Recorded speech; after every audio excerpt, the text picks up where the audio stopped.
let's look at a couple of basic modifications. I'm going to go here, Customize Theme.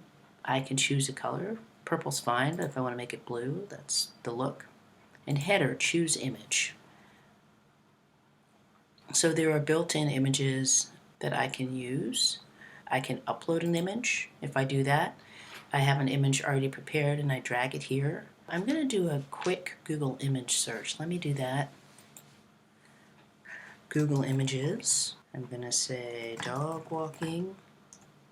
I can use this. I'm going to say Tools and Usage Rights. Now this isn't definitive, but it is helpful. Labeled for reuse. This is reused with modification. This is reused. So here I could reuse it if I'm not making money. Here I can reuse it and change it if I'm not making money. Here I can reuse it. I can make money, but I can't change it. And here I can reuse it and I can change it. Let me see what's here. I can also add another filter, size. I can say large. So now there are two filters. The images are going to be large and they'll be labeled for reuse. Okay. When I mouse over this, it says 7,952 times 5,304. So it's almost 8,000 pixels wide and 5,000 pixels high. So it's quite a large image. When you view an image over a screen, it is the dimensions, the width and height, are communicated in pixels. The width is always mentioned first. So this is the width and the height.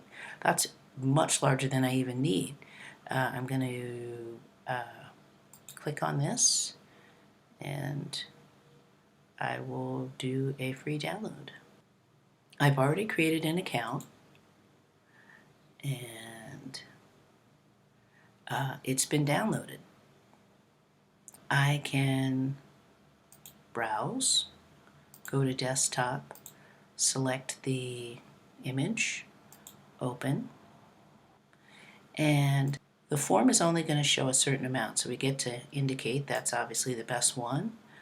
We're going to say done for now, and we have that. I'm going to close this section. What we have so far is a basic form with short answer and multiple choice.